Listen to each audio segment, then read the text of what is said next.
Hi friend, do you dream of having a garden but you don't know where to start? Do you want to switch to more natural products but feel overwhelmed by all the options? Do you believe that a holistic lifestyle would help your special needs kiddo but you're daunted by all the information out there? Welcome to the Special Kind of Motherhood podcast, where you will learn how to work towards your dream for homesteading, gardening, and holistic living in small, simple steps that won't overwhelm you. Hi, I'm Ashley. I'm a wife, Jesus follower, and mom to some amazing kids. As some of my kids began experiencing health struggles and developmental delays, I decided it was time to switch to a holistic lifestyle.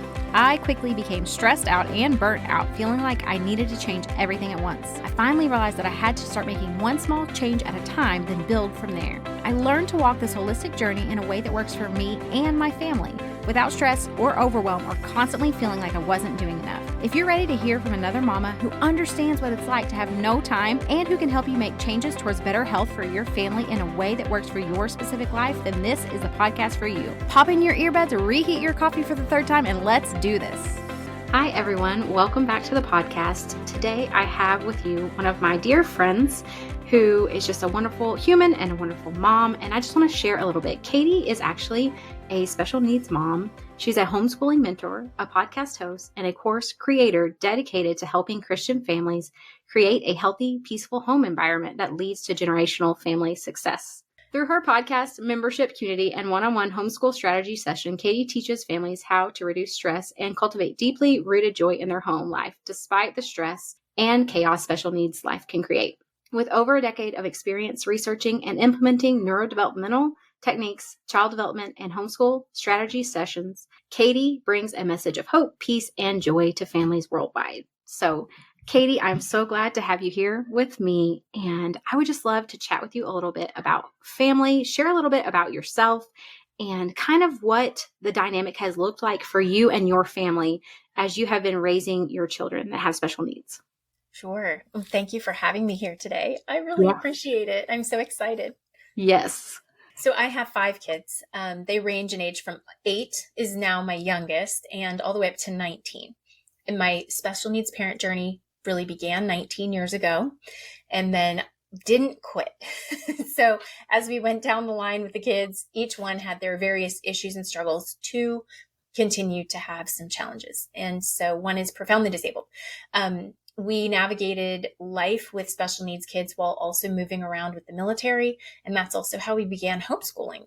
We were in a location that just did not support our kids the way that we needed them supported. And we thought, well, we'll just give this a try. And we happened to be surrounded by amazing families whose kids were getting accepted into like military academies and incredible colleges. And they were so very social and well-spoken. And we were like, this is a homeschool kid? What? So we began to look into that.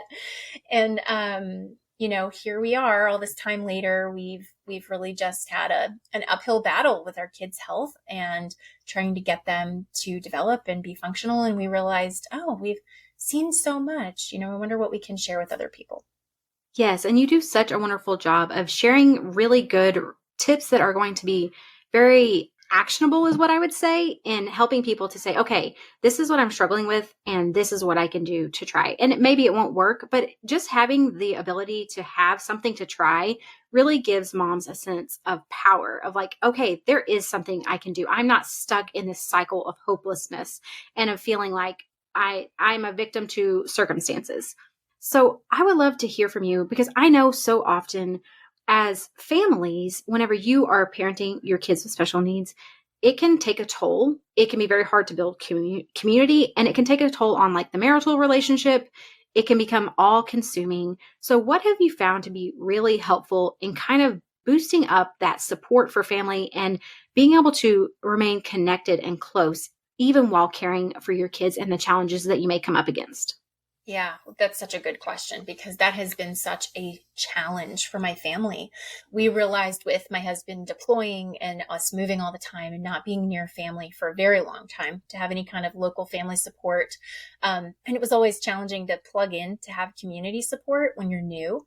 Mm-hmm. That takes a while. And so we realized that as we sat in therapy offices and medical, offices, and you hear the stories of all these families and you hear how this one's divorced and that one's, kid grew up to be bitter because they have this special needs sibling and all these other stories. And we thought, wow, like we don't want that for us. And then as we continued on in the journey, and we were like buying every program we could buy and implementing every little thing we could implement, which I'm sure you also have probably done for Yes. yourself.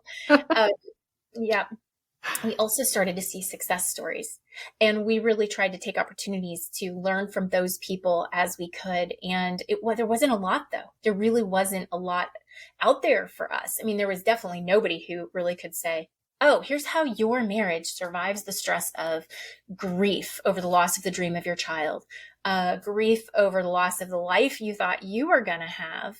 Not just your child that you thought your child was going to have. Here's how you manage the financial burden. And that already is a huge reason people divorce to begin with, without it even being because of their child. And then you go into the siblings, and there's all these areas where fractures happen, and they don't have to.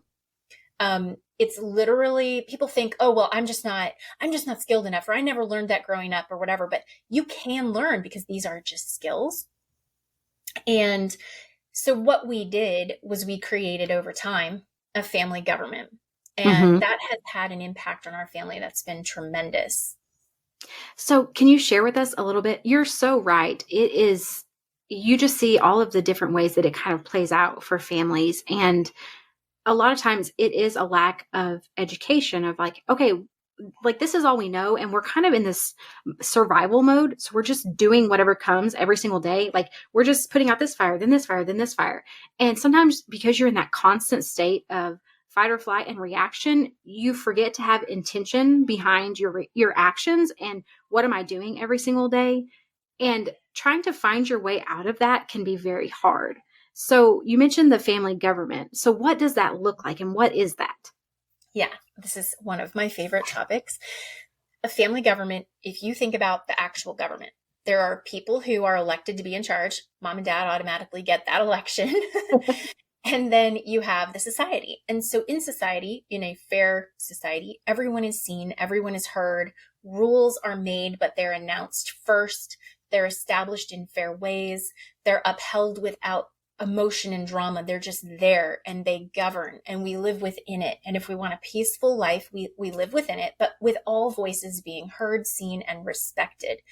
And so that can happen and should happen in our homes, because it allows us to not only nurture our children in the middle of a stressful time, because raising a child who has extra needs, whether that's a double gifted child or a child with profound disability or anywhere in between, it really can cause a lot of stress on the marriage. And we have seen that for Steve and I, it's actually having a family government is a form of self-care for us, which sounds really weird. Yeah. But here's why. When we were able to get on the same page, first off, which took patience and talking and looking at each other's heart intent and getting clear on why we both felt certain ways about certain things. And then, putting down the battle axe. You don't want that. You just want, where can we hold hands on how we're going to lead this family? Suddenly, now you have peace in your marriage. Then you have peace over how are we going to parent these kids in the middle of stress. If I'm standing in the middle of the kitchen, the dog just puked the floor. I've got 3 babies screaming all at the same time, and the 2 oldest kids are fighting. I'm exhausted. I've had to cook everything from scratch, 3 different meal type plans because someone's got allergies, someone's got, this or that, right? I'm just worn out. So that was like a real scene in my life long ago. I was going to say, that's my day. You've described my day before. Hold on. Yeah, exactly. So now I have a choice. Maybe Steve's not home or he's in a meeting, and I just feel like, you feel like that heat rising in your face and the tension in your chest, and you're just like, anything for a minute of peace, just to breathe. Well, what we discovered was if I chose to yell and lose it, not only was I going to feel guilty, and I was going to have had one of those moments where it's like parent fail. And that's not what we wanted in our long-term vision for our family. We wanted close relationships. But I also would break down those relationships with the kids. So I would feel bad in the end. I'd have broken down the relationships with the kids. It was awful. So instead, what we did was we designed the family government. We worked through together what that was going to look like. We talked to the kids about it, the ones that were capable. Of course, everything being developmentally appropriate. Yes. And then we posted it in a main section of our home, and we practiced it for a while so that we would not have consequences when things were not done correctly. We would practice walking through how to solve conflict between siblings. If some child has completely disobeyed one of our family rules, okay, we're going to practice walking through what that's going to look like in us correcting that child. So as I stand in the middle of that kitchen, the heat rising in my face, the kids bickering, the dog, blah, the kids, other ones crying, all I have to say is, everybody, let's go meet at the front door. It's already posted. I just have to walk over there and in a calm enough tone say to the big kids who can read, okay, what does the door say? And if they can't read, I can simply go over that with them. It doesn't have to be yelling, nothing, just a reminder. And it doesn't have to be a long deal. It doesn't have to be drawn out. No guilt, no anger, just a reminder. And while we're standing there, my blood pressure starts to drop. We've had a pattern interrupt with the kids who are fighting. Yeah, there's still some stuff to clean up over there and might still be a baby crying. Hopefully I picked that one up on the way to the door. But you can kind of then leave with a plan that was pre-made. You're not having to make decisions last second. None of those ever work out well. Usually in my experience, I would punish myself if I made an on-the-fly consequence. Yes. So it's a self-care technique for parents, as it's like a safety net, as well as being something that brings safety and order to our homes, because then the children aren't having this whiplash parenting where they never know if you're going to yell. They don't know what they're going to get. They're scared. They don't want to talk to you anymore. And it breaks down that love that we want to have with our kids. And so we can parent safely, even in stress, when we've pre-planned. So I took a course on neuroscience a year or so ago, and it talks about deciding in advance. And that's exactly what you're sharing, is you're deciding in advance and you've communicated it up front. And I could see so much how it, especially as moms struggling with decision fatigue, you don't have to make that decision in the moment. It's like, okay, your brain has already realized and had this pattern set up of when stress comes or when this happens, this is what we do. It takes away that thought of the stress of, oh my goodness, how am I going to handle this situation in a way that I can feel good about 5 minutes from now? And a lot of times, if we don't have that intentional thought ahead of time, we aren't going to be proud of ourselves for how we handled it. We might yell, we might become frustrated. And so having that, like you said, that intention of like pattern interrupt, also built in with, I've already decided in advance, this is how I'm going to handle this situation. And then I can remind my kids. I love that so much. One thing I would ask, how do you handle, so the kids that are not verbal, how would you handle this with them? Yeah. Well, with the kids that are not verbal, they are still brilliant people. Yes. And they still also have to abide by family law, family rules, but their laws and rules are going to look a lot different because we're going to need to tailor them very uniquely to each child. And as mothers, fathers, we can read our kids better than anybody else. We are the expert on our child. And so we do know when something does or does not get through to our kid. And in our home, for example, with our nonverbal child, we can tell when he gets it and when he knows he's being naughty. And sometimes a simple calm down, separate, not separated from the family, not a breaking of a relationship, not even really the idea of a timeout, more just you need to be able to reclaim your own self-control. So we're going to give you a minute to do that. And when you're done doing that, let's talk again. He won't be talking, but that idea. Right. We all talk with our nonverbal kids. Yes, definitely. We know they're nonverbal, everything. Yes. So it can just even be a reframing. And so you will know it might take some practice and trial and error till you figure out what their thing is that helps them, but you will work that into your plan. I love that. So you're really not sitting and necessarily going over that list of rules with them. You're tailoring it to whatever dynamic works best for them and how they learn. I have kids. All of my kids are starting to have speech, although one of them has some speech, but is very, very little. And so I could see that being true. And it's the same way. Like all of my children are extremely brilliant, special, wonderful people. And so with these kids, I know I'm like, okay, while I understand you can't fully communicate, let's figure out a way for me to understand what it is you're needing, but also let's set this boundary of throwing a fit is not the answer to communicating. Right. And so it sounds like to me, that's kind of where that family government would come in, of like, when we need to communicate, we have this rule in the house that throwing a fit is not a means of communication. Is that kind of how that would work out? Yes. No yelling and tantrums are on our door.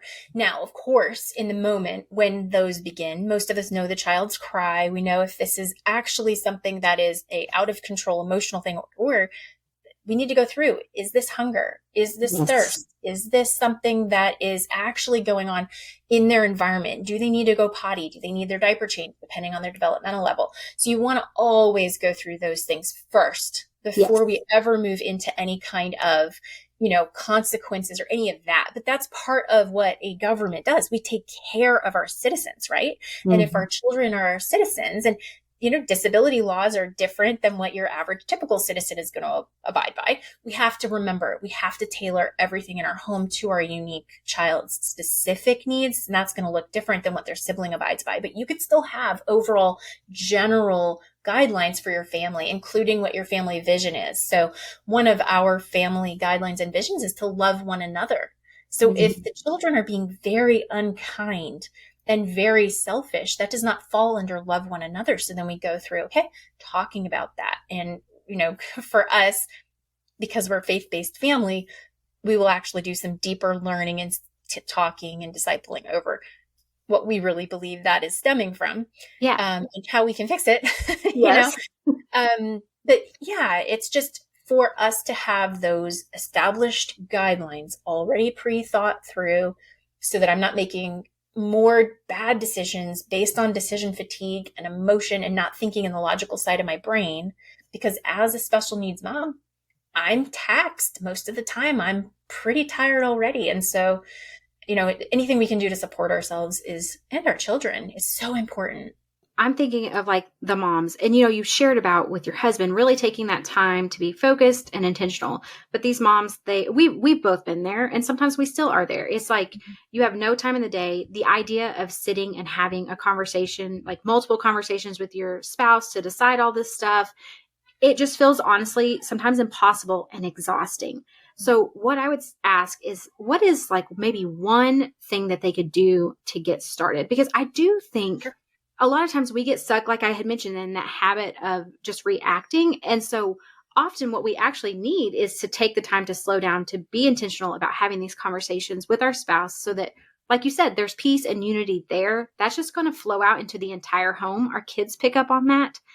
But when you're in that mode of survival, it just doesn't seem that important. So, maybe even starting with like slow steps to implement that. So what's one way that you think that someone could really just get started with that? Yeah.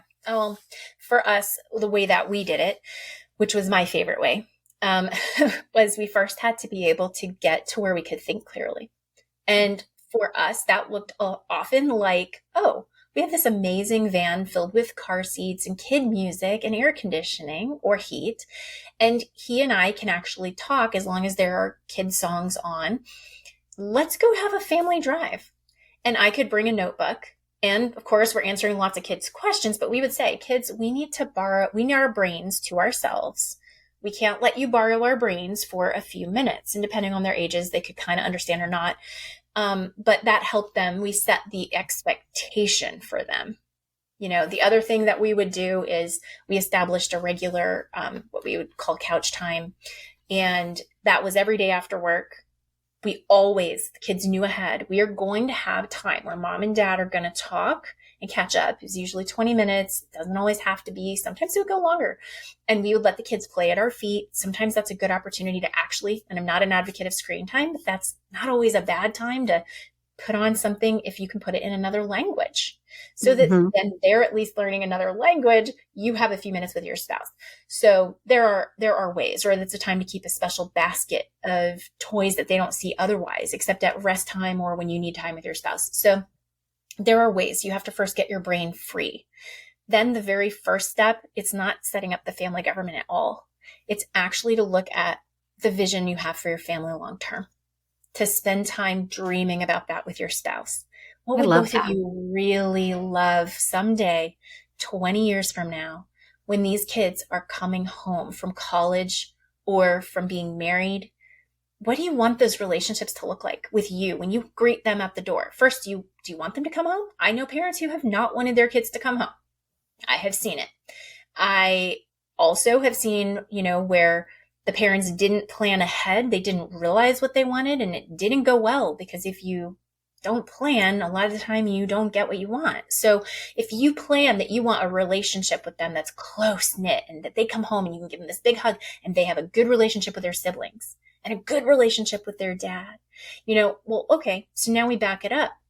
Oh, and for us in my family, we wanted our kids to know what their passion was, to be coming from a place where they're pursuing what we believe God really placed in their hearts as what he created them for. So we wanted them to be able to do that. So you have to back up from there before you ever begin planning your family government, which is why each government in a family home will look different from the next.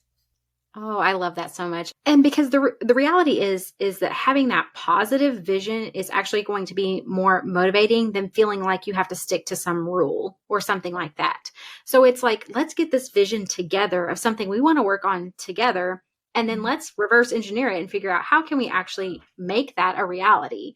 Whereas, like you said, if we don't really plan, it's kind of like I had mentioned earlier, when you're in that mode of survival, constantly putting out flowers, there's not flowers, but fires. There is, I would love to be putting out flowers, but that's just me. Anyways, when you're constantly putting out fires, it's just very hard to have that intentional dreaming thought. So taking that pattern interrupt to say, hey, let's actually take a minute the van is a thing for us too. Like, get everyone in the van. My kids ride well. It's quiet. They love watching the scenery and it's a good place to talk.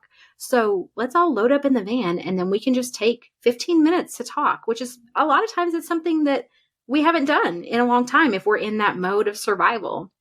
Yeah. So that can just be so refreshing for a relationship. And I love that so much. What have you found to come from this, from family government? What has been the result of setting this up in your home? What I have found is that not only has it brought, like I mentioned, the safety net for Steve and I and the better relationships with the kids, but also it's allowed us then to have a structure in our home that's already preset so we can focus more, not on behavior, but about reaching our kids' hearts. Mm-hmm. Because when we have a preset structure that everyone knows they need to live within and that they know what's going to happen if they break out of it. And they know that that's there for our good. They're good. Everyone's good in our home. We spend less time then focusing on that because it's already done. It's already there. And then we can then focus because, for us, we really, sure, all parents want their kids to have good behavior, but, more importantly, we want to really reach their heart. That's the most important part. And when everyone already knows the structure and it's not that big of a deal, suddenly we have a lot more time for heart connection. So for us, that's been a huge benefit. Yes. And getting that connection with our kids, that's what's going to last throughout the years, not correcting behavior. And like you said, of course, yes, we want them to know how to act appropriately in different situations. Absolutely. But if at the end of the day, they act appropriately, but we have not made a heart connection, was it really worth it? I just don't know. And that's something we all have to decide for ourselves. But anyways, I have so enjoyed this. Katie, you are such a treasure. And I would just love for you to let everyone know where they can find you because I know they are going to want to go over and listen to you. Katie has so much great information. And so, just let us know. So you can find me at my actual favorite place is Linktree/Family Success. I'm always putting coupons and goodies and changing up what I'm doing over there. But you can also find me at the podcast, which is Her Home and Heart. At least that's what it's called right now, on all the platforms. And so you can find me there. I'm always putting in fun things too, freebies and lots of good, helpful mom things that we need. All right. Thank you so much. Everyone, go head over there, listen to her podcast, check her out. You will find tons of great information. And thank you so much, Katie, for being with us. Thank you, Ashley. This was awesome. Hey Mama, I hope you enjoyed today's episode. If so, would you take 30 seconds to share this with a friend who is wanting to live more holistically without the overwhelm? Also, don't forget to head over to Apple Podcasts to leave me a review. It blesses and encourages me to know that this show is helping you. All right, friends, it's time for me to go work in the garden and make some homemade bone broth. I will see you back next week.